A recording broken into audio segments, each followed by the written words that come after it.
The Blind Ambition with Jack Kelly is brought to you by Mob Squad. Look, nobody likes to be rejected, especially for an H-1B visa. If you're unsuccessful in the upcoming H-1B lottery, our friends at Mob Squad have a solution for you.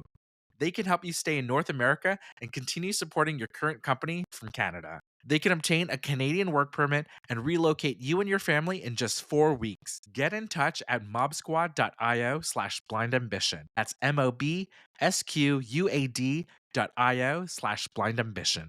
It's Jack Kelly with your buddy Rick Chen, and today we're going to do something a little different, a little interesting. We've made about I don't know, like 150 episodes. Rick, is that Just about, right? right. Like a crazy amount. And you know what? Believe it or not, we like being behind the scenes a little bit, and we like fostering and showcasing our guests. But I think it makes sense every once in a while to say, hey, like, who are we? Like, who are these guys who are hosting it? And so today I want to talk about Rick Chen, and just find out everything to know about Rick and what's going on and what he's doing at Blind. So maybe we could start out, Rick. What do you do as a PR person at Blind? And maybe for people who aren't familiar with Blind, to tell what's the company all about and what goes on there and why people should join. Blind is a professional community of more than 10 million verified professionals worldwide at hundreds of thousands of companies. These are companies that you've all heard of. So think Google, Amazon, Samsung, and the like there. And my job as the head of public relations at the company is I almost kind of have two roles, where one is I'm the company spokesperson. So anytime we're in the press, I'm directly working with reporters, sharing the executive, the company's opinion and perspective on things that are going on in the industry or current events. And the second part related to that is I'm also a bit of the chief journalist. My background is in journalism. So I'm looking at interesting trends and themes that are being discussed on Blind or that our community might have an opinion on. So if you've seen an in-app survey, that's me behind the scenes setting it up to share it with you and eventually, share it with reporters about what verified professionals think about different things. Is there a reason why people should sign up? So for someone who's not familiar with this, what can they benefit from joining up? What's really interesting about Blind versus other social media or even just a plain old online forum on a website is that Blind, we actually verify your employment when you sign up. And so you can't self-identify as a doctor or as a lawyer. You can't say, hey, I work at Google like you might on other websites, where on sign up, we actually ask you to sign up with a work email address. And that's how we use to verify your current employer. After you sign up, we actually destroy your email address. And so if you forget your password, good luck. We can't send you a forget password link in an email because we don't have that information. And the reason why we take that extra step is we want to be anonymous. Now, if you think about any kind of workplace, there's a lot of interpersonal politics going on in terms of, oh, I can't really say this because my manager might think I'm stupid or my manager might retaliate against me later. And we want to prevent those communication silos. Our mission is to bring transparency to the workplace. Part of that is being able to speak freely about anyone or anything. And so if you go on Blind, probably one of the most popular themes of discussion is compensation. Nearly every culture, money is a taboo. And that really doesn't serve professionals or employees well. It gives the power to employer underpay people or just not be as forthcoming as what is a bonus or how does stock-based compensation work. Or on Blind, that anonymity, you're able to ask those questions, find out the latest job offers, and hopefully get what you deserve. What made you decide to go into PR? Because that seems like when you're a kid, right? You're like, I'm going to be a cowboy. I'm going to be an astronaut. I'm going to be whatever. But I don't think, did you grow up and say, hey, I want to be a PR person? Or how did this all play out? Absolutely not. If you ask my mom what I wanted to be when I grew up, I actually wanted to be a firefighter. And my logic was I can turn on the siren and everyone has to get out of my way.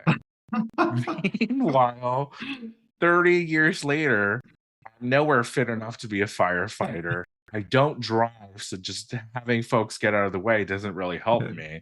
And so I had to realize, I actually have to do something. And one thing that I've always been fairly good at throughout my career is communication. So I am the annoying guy at a party that manages to talk to everyone and find at least one thing in common with folks. I've decided, hey, how can I actually parlay this into a full fledged career? I actually went to law school as an undergrad at Berkeley because I wanted to explore becoming a lawyer, but working those hours and working at a law firm kind of wisened me Mm. up very quickly. And so basically, what happened is I worked at the lobbying firm in politics out of college, actually in communications, writing speeches, writing that copy that you get in those like annoying yes on A flyers that get sent to you in the mail. What's an A flyer? Those propositions, where it's like Oh, yes or nay, oh, gotcha. vote Okay. no for Yeah. this judge. I used to write that copy or organizing folks to go to City Hall. And I would actually write bullet points and hand them out before people went up to the podium so that they could know what to say. And from there, I realized, hey, I'm actually pretty good at this communications thing. Let's actually kind of parlay this into working as a journalist and working in PR. So you just enjoyed the fact of like taking schmoozing to the next level and get paid for it, right? That's not too bad to make a living, Yeah, right? that's exactly right. And the fun part is I also get paid to teach other people how to schmooze and glad hand and be a better speaker confidently, right? So a lot of what my job, folks think I'm mostly external, picking up the phone, calling reporters, but a lot of what I do as a communications person or any comms executive is working with the executives or your principals inside a certain company and training them up, whether it's teaching them how to speak on certain topics or how to even talk to reporters or, preparing those slides at a conference that a CEO has to present. That gotta be a tough, stressful job because, you know, you always see in the news like something goes terribly awry, some like scandal, some issue, what have you. And I imagine someone like yourself in PR and communications, is dumped in your lap. Like, how did you let that happen, Rick? Why didn't you prepare? Is that a drawback of it, or that's kind of part of the excitement? It's part of the game. I think it's part of the game. I mean, my background was in politics, where I would almost compare it analogous, and this isn't me being too full of myself, but Mhm. it's very similar to being a professional athlete in the sense that everyone is watching you. They know the score. And, we talk about Monday chairback quarterbacks, right, Mhm. where everyone is suddenly an expert on what happened on Sunday and they're critiquing the quarterback's play. Well, they have the hindsight in not being in the field, so to speak. Politics and PR is the same way, where if you say something silly or if something doesn't go right, the media, folks on social media, they're going to dissect it. When I was working in lobbying and I did a lot of political fundraising, I knew the day after election day whether all of my work for the past few months had been in vain or not. If my candidate lost, then, there's a part of me that said, maybe I should have done one extra thing or something more. I think PR is a bit of that. It's certainly been compounded by kind of the advent of social media. And, blind is certainly a part of that in terms of making these things that we would keep internally or that you would only know about if you worked in a certain company or certain industry. Suddenly it's open and available for the public to see. This makes a strong argument for people to how to navigate their career because it seems like when you were a young kid, you were kidding around kid in class, right? The class clown. And and fast forward, the skills you learned, even though you weren't purposely doing it, but it sounds like the skills you learned as a young kid, as a young little Ricky growing up, actually worked for when you got older so that you didn't even probably realize it, but then you started building that toolbox. And so then you're like, wait a minute, I've years and years and years of knowing how to just what to say, what not to say, how to kind of get your point across, how to say it politely, which by the time you're a young adult, you're like, I have this really unique skill set that other people don't have. And then you found your calling from politics to communications. I think for people who are watching this now, they tend to see what they were like when they were younger and just dismiss it. But a lot of times, I think if you look back and you see, what were you good at? Like what's like innately that just you did without effort. And for some reason, we feel if we could do it without effort, then I shouldn't do it. Wow, this is too easy. It's something wrong. But oftentimes, just get involved and just run with it because you have something that other people don't have. Does that make sense? It absolutely makes sense, and I wholeheartedly agree. As a kid, I was the type of person where you tell me one thing, and I'm going to test your limit, and I'm going to figure out exactly how I can get up to that line and maybe cross a few couple times without you noticing. And then over time, see how I can kind of push that line. My mom, she, bless her heart, she used to get so frustrated with me as a kid. She would tell me when I was around high school, Rick, maybe you want to consider being a lawyer because lawyers, they read the rules, they read the Yeah. law, they interpret it. And a lot of things in life, they're not black and white. It's all about interpretation. And that's exactly what being a lawyer is like. You're the guy that's good at finding loopholes or testing limits. That's exactly what being a lawyer is. And maybe you want to consider um, being a lawyer. You have this natural sense Mm. for it already. Other folks, it might just take them longer or they have to put in a bit more effort. But fast forward today, it's the same thing with communications and PR, where there's certain things that, folks often do or teach others to do in communications, kind of like the classic example is bridging, right? When you get a question or have to speak to a topic that you might not necessarily want to discuss, you acknowledge that question or topic, and then you bridge to something related where you do want to talk about it. And so for some folks, they actually have to have a communications person teach them how to do that, and they have to put in the reps to be able to do it naturally. For me, I was the kid that was getting in trouble all the time. Of course, I wanted to switch the subject.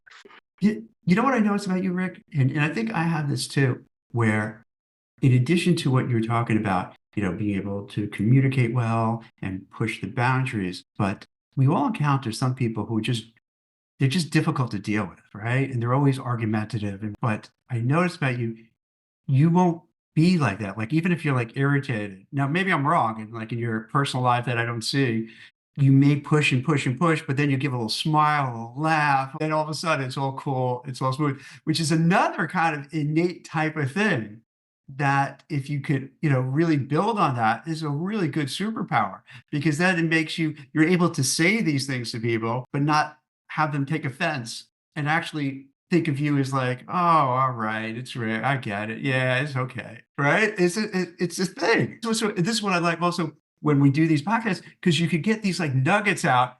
And for people who are trying to navigate their careers and figure out what to do, sometimes, yeah, think of what you're good at, what you do. All right, maybe you didn't go to law, but like, okay, now you're doing this in the communications field. I think that's exactly right. For example, negotiation seems like a very challenging skill. When you think of that skill, you think of high level executives in these fancy boardrooms, and they're arguing over high stakes like $1 million, $1 billion deals, sales contracts, and that kind of thing. But actually, negotiation is something that most people do in everyday life, including communications. You and I were speaking with one another, and behind the scenes, we don't realize it, but we're actually negotiating how we're speaking, right? So right now Mm, you're speaking, I'm trying to figure out, is your point done, or are you asking a question and mm, can I jump in and answer? mm, So we're doing this, but it's behind the scenes. And a lot of folks, they do this even when they're driving, right? Where you're driving down the lane and you see someone's blinker go on and they want to get into your lane, you and that other driver, you're actually negotiating in real time in terms of the physical proximity and the physical space that you're taking up. So I think of these little things that actually build up into these larger skills. You don't all of a sudden become that executive that negotiates a multi-billion-dollar deal without having to negotiate or put in the reps in on other little things in life. Now, you and I having this conversation, or, someone driving to the grocery store and figuring out if they want to, let someone cut into their lane. It's a bit low Mm, stakes negotiation, admittedly. We all have these skills that build up, and it's all about the effort that we're willing to put in to build further, or where you might recognize, hey, actually, by pure luck or innate skill, I seem to have a head start in one skill over the other. And I want to invest more time and actually develop. You and I, we've spoken to a bunch of CTOs and founders that were gifted mathematically mhm, as a kid. And they knew that they wanted to code and program as a little kid because they were playing with computer programs, on their family's first computer when they were 7 or 8. And they invested over time, went to university, did these side projects, and, eventually came to run these, multi-billion dollar mhm. companies. And it's something that they were blessed to have discovered early. And, I kept getting the same feedback in school. Rick's doing great, but he's distracting others, or he's distracting the class, and realize what my teachers at the time were calling maybe a weakness or an area for improvement, and really hone in on how to use that energy in the right way. Well, how do you do that? So then how do you do like fast forward from going out of school to like Gusto or some of the other Credit Karma and some of the other organizations so that you can still do it without alienating people and being, instead of the teacher, the boss and others that you're, well, how did you then navigate those channels and be successful Yeah, in those areas? part of it is just understanding where I wanted to focus and invest my time. Early on, my father taught me a lot of the advice you get out there is to identify your weaknesses, focus there and build it up. And he gave me the advice or the observation that you want to do the exact opposite, where if you're just spending all your time focusing on these weaknesses and getting it to a point where it's just okay, at the end, you're just an average, okay person. But if you find out over time that you spike in one or two skills, focus all your time there and build it to a point where you're the industry leader, or you're the one that everyone knows in town for being good at something. And that's where you want to have these asymmetrical advantages for yourself. And so I think now, fast forward, I've since learned that what he was describing to me is, called the T in terms of building the Mhm. skills. You want to be able to go horizontal and have an understanding of many different topics or many different skills, but you want to go really deep on just a handful. And that's what I learned when I went to high school. I did mock trial because I wanted to figure out if I wanted to do the law route, and I found myself loving being able to think on my feet. I was finding myself finding very weird things to object to in a courtroom and getting those wins, getting that affirmation, getting that real time feedback and saying, hey, I'm getting somewhere with this. So I just really focused in on this and say, it seems like everyone my entire life has been saying I communicate too much, or I can communicate too well, or whatnot. So perhaps this is clear for me, rather than getting into the nitty gritty of looking at commas in a contract or something like that.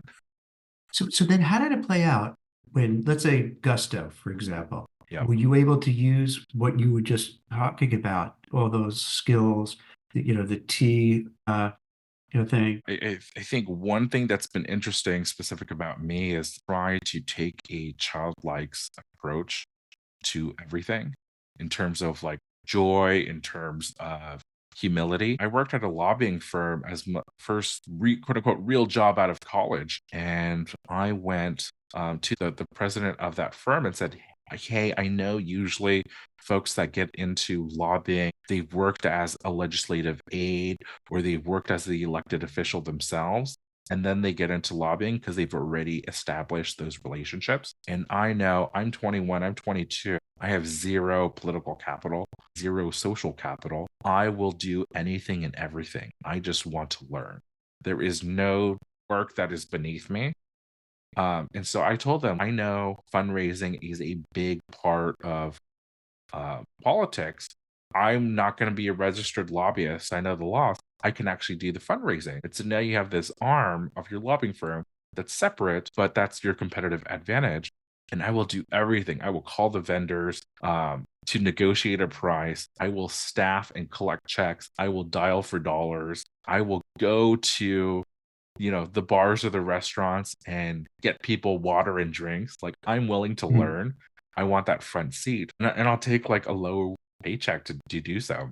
Um, because I'm thinking it's all about building the reps, and eventually, once I develop the skills or the network, the compensation or the raises or the title will come later. But I was more focused on like, put me in, coach. And Mm. that lobbying president said, sure. Yeah, now, was a part of it that you really were in love or really supporting whatever cause it was? Was that part of it? Or it really was you just loved the flow, the everything around it, getting involved? Yeah, when I was in college, I went in thinking I was going to go to law school. I went to a high school that had a law academy. I was fairly determined. Well, my mom told me I was annoying, and if you're that annoying about different Mhm. letters and words, perhaps being an attorney would be right for you. I went to college and I soon found out, gosh, like I'm taking these law classes and political science courses, and I actually find myself liking the political science courses a bit more. I got involved in a political club. Through that, I got recruited to work at a lobbying firm over a summer. This seems more interesting to me. It's a bit more exciting, dynamic. I love that there's no standard day. Truly anything can happen. Same as with PR. I woke up this morning not knowing what emails are going to come into my inbox or some fire that might happen. Um, with a company doing a layoff and folks talking about it online. Develop those like communication skills. And I did the same thing. I moved into tech and worked at Credit Karma as one of the first 90 employees. And I said, put me in. Same exact approach. I'm moving into the tech industry. I don't really care about the compensation. So my first job, I was actually working with the customer service team and helping them figure out scripts because they were getting the same type of inquiry over and over and over again by email. Try to figure out how to automate this. So this is before AI, and I was literally writing those canned responses before being trusted to speak with reporters, something that I hadn't done previously. By the time I worked at Gusto, the founders at Gusto were just so purposeful and careful with words. And they're so invested, see the value in PR and communications. The stars aligned. And when I went there, we can geek out about a press release and really think about the right verb to use. And I loved it there. So wild. And then there's another company there, Metro Mile. That's exactly it. Metro Mile. Was same thing. Will you do the same work over there as well? My plan all along, I was literally the lowest person on the title, on the ladder. My title didn't exist. I did odd bits and ends. Eventually, I parlayed that into a PR team. I just did all the odd bits and ends that no one on the PR team wanted to do. Over time, I was able to come into that role as a new hire with kind of that respect. When I went to Metromile, I got that next position up where I finally became a director and got to run my own program and budget. And then that company eventually became a public company. So I started working in investor relations and added that tool to my tool belt. Fast forward today, I'm the head of the actual function of a worldwide company. And so all of these things kind of built over time, but it started with just having the humility of the kid and saying, hey, nothing's beneath me. I don't know any better. I'm going to try to have childlike appreciation of having no baggage and just coming into I'm going to learn as hack to figure out everything in this industry or everything in your company, build on top of that. See, I love that. As I mentioned before, it really sets a path and a way to view your career. Because I think what happens, particularly I notice Gen Zs, and I love Gen Zs because my two kids are Gen Zs. So when I put that out there, I'm not one of these guys who are like, oh no, you don't want to work, you're Gen Zs. And that's not the case. But I think what happens is that you feel sometimes they're unrealistic expectations where you're going to go into a job and then all of a sudden they're going to give you the juicy assignments.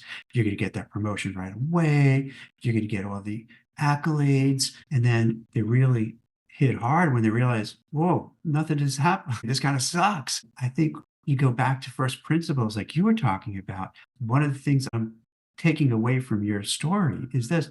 One is that if you could find something when you're younger and you're really good at, don't dismiss it and say, instead, just embrace it. Wait, I'm kind of a good schmoozer. I'm good at making friends. I'm good at, bringing people together and say, oh, all right, those are skills. Somehow in our society, Rick, right? Doesn't feel this way. You're brainwashed into like, no, those don't think about those skills. You need to do the other skills.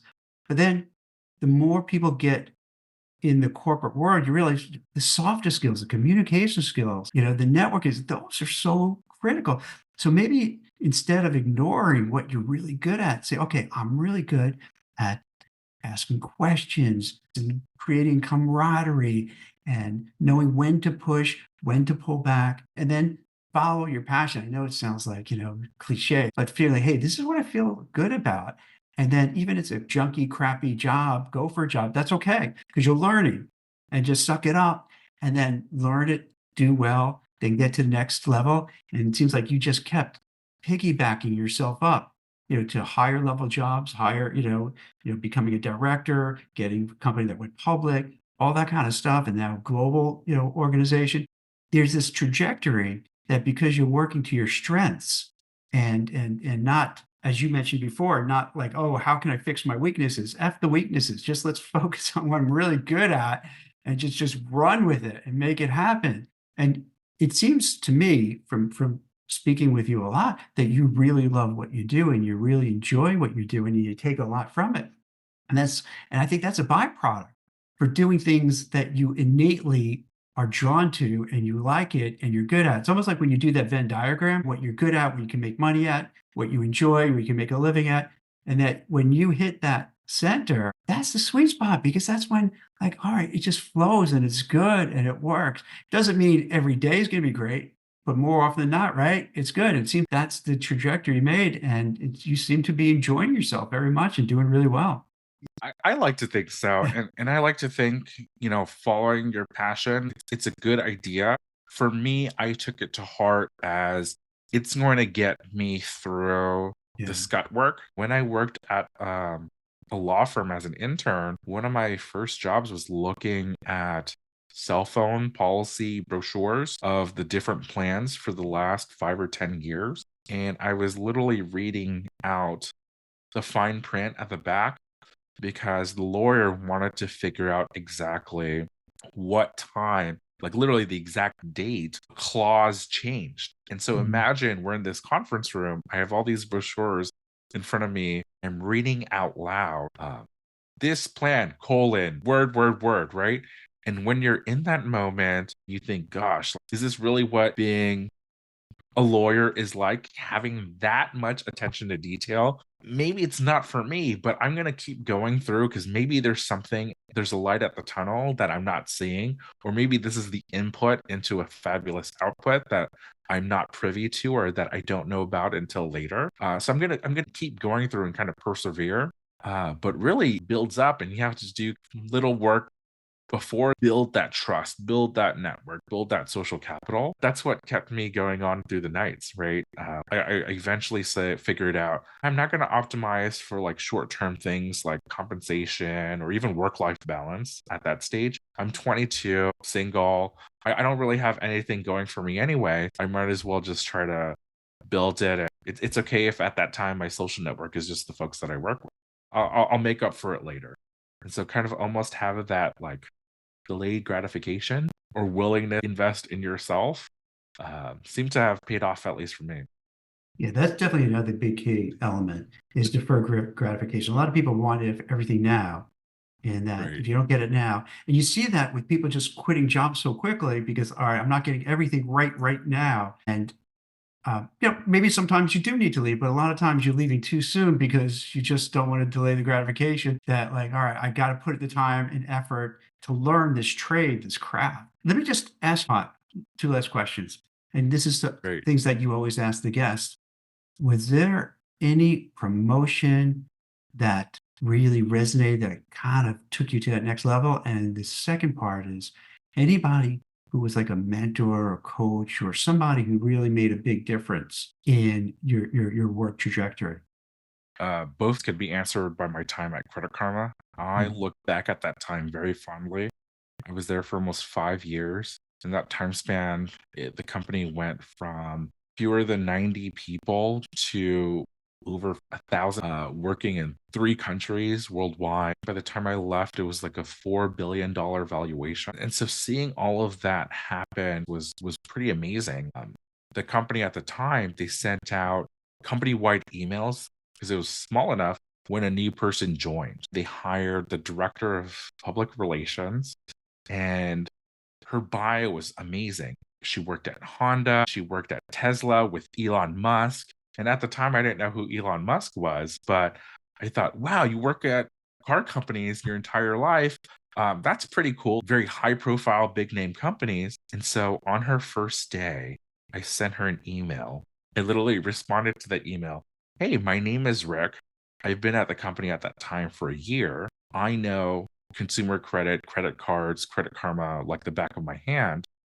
In your first week, do you want me to walk through these things with you? I can also share some tips and tricks about certain people and navigating certain processes because I want to learn from you. I want to figure out how you got into PR, and I will do anything and everything. Can you imagine on your first day, you get this, 23-year-old kid sending you this email, and you're just figuring out how to work with IT to get your laptop set up. And so she instantly replied back and said, "Sure, lunch tomorrow."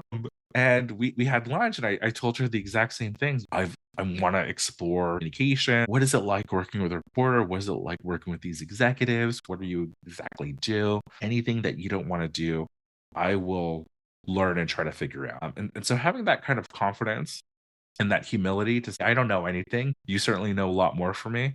I'm willing to learn. Because I think one of the things that people don't realize, folks, even those that are very senior, they want to give back because there was someone that was a mentor to them, and they continue that cycle along and be that resource to someone else. You just have to give something upfront, and be very clear about your ask rather than saying, like, oh, when you have the time, can you reach out to me? No, just say exactly what you want to do or what you want. You'll often get the response. And over time, that 4.5 years, that director, she ended up leaving for another company. She went on maternity leave. I was basically the most junior person on my own. I hadn't written a press release by myself. And that was one of the things that I had mm, to do. No one was going to help me because there was no PR team. It was just me. What I did was at night, I basically went to all the press room pages of all these different companies, Bank of America, Goldman Sachs, United Airlines, Coca-Cola, and I just sat there for hours every single day reading press releases and figuring out what is the format? What is the structure? How can I write this? What words are they using? Not plagiarizing, but figuring out there's typically a format, right? And there's typically an outline, and kind of reverse engineering the long way what that press release would look like. Um, and then writing it on my own. And then doing the pitching, reaching out to the reporters, getting that press coverage. And then that's how I earned my first major promotion to become a manager of PR, because I did that work and I had to do it on my own. And so that kind of validation of, oh, wow, it was really hard and I had to do things the hard way, but it paid off, gave me that confidence to eventually go to Gusto, where I was able to come in as a new hire and have that respect built in. We hired you, I interviewed you, and just having that trust right off the bat and having that network was very powerful. that's awesome. I love it's something called like you have to ask for the order in sales. Like in recruiting or sales, is ask for the order where that's where people stumble. They just don't go for it. And so you went for it. You're like, you know what? Let me just go for it. And let me say, hey, I have all this particular skill set. You may not be aware of it. Here's how I can help you, but I'd love you to help me. And most people would not do that. They'd be too afraid, they'd be intimidated. But yeah, you got to do that. You got to ask. And if they say no, like, okay, maybe another time. And that becomes another superpower too, because then you get the thick skin. If someone says Right. yes, I'll take you under my wing. Great. If not, you move on, try somebody else. That's another lesson to be learned. Just go for it. Don't be shy. Unfortunately, in this world, very few people are going to help you out. It's going to be on your own. You're going to have to make your own brick. I hate to be that guy, but it's like that. You just got to be bold, and you were bold. That was cool, man. That was really good. But then also getting in the weeds and not thinking you're too above it, whether it's going through the minutia of a contract or just looking at all these different PR pitches to figure out what the hell am I supposed to do? How am I going to figure this out and how to make it my own style? So that's a good combination to have. I think it's about kind of the through line in my career, I would say, is Yeah. just demonstrating grit and kind of putting yourself out there, right? And having that humility to say, I don't know the things that I don't know, and people are going to tell me no. And I'm okay with that because I'll just move on and try to find my next opportunity. There's just a lot of noise. Like even today, my LinkedIn and my Twitter, every day there's different folks that are reaching out to me and say, hey, I want to go in PR, or I see you worked at a lobbying firm. How did you get into a lobbying firm outside of college? And a lot of it, candidly, it's a lot of noise because they say, hey, when you're able, can you do this? But the folks that I actually respond to are saying, I'm going to be in town, downtown next Thursday. Do you have time for a call? And they actually, to your Mhm. point, assume the sale and Yeah. make it very easy for me to respond. I want to pass it forward and say, yeah, just make it easy when you have an ask, even if you're reaching out to a CEO or an executive at a huge name company, they probably do actually read their emails. Thing you don't realize, but the busier someone is, it seems like the faster they respond to email. And kind of taking advantage of that psychological trick and saying, "Hey, I'm going to make it easy for you to help me. I'm going to put my one question, and when it's late at night and you can't sleep, maybe I'll get that answer." Or they happen to be in town tomorrow, and they'll say, "Hey, lunch tomorrow," and you just go and drop everything and you go and do it. I love it. I love your story. I love how you walked everyone through it. And I think that's one of the reasons why I enjoy doing this podcast and watching this. And I think for people who have never seen it before, this might be the first time, by walking through your whole career arc, it's not just about your journey. It's the way people could then pick up tips and ideas. We have like 150 different episodes. After a while, if you watch it, if you keep seeing different people talking, you keep learning and growing. So, oh wow, and you start putting together if you're not sure what to do yourself. I think that's the big value. But well, we're doing something different. We're telling a story about like how people could succeed, but then how you can succeed by mirroring what other folks are doing and have done it and learn from them. It's not often where you could do something people improve their lives and their career, make more money and more opportunity and more growth, and that's a phenomenal thing to do. Yeah, I'm the king of weird analogies, so I'll offer this one up. Yeah. Uh, just imagine, we don't have the answers. Well, we'll be the first ones to admit that, Jack and I. But think of this podcast almost like a buffet.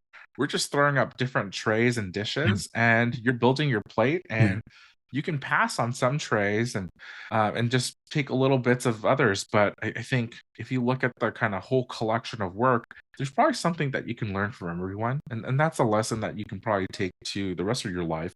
There's probably something that you can learn from everyone, and you just can pick and choose what you want to learn and what you want to build or what you think is interesting. And over time, that kind of propels you forward, Well, makes you a that's great. better. Thanks for sharing. This is very enlightening. I love it. That's it for The Blind Ambition. If you enjoyed the show, please leave us a 5-star rating and a review. And don't forget to subscribe wherever you get your podcasts. Thanks for listening.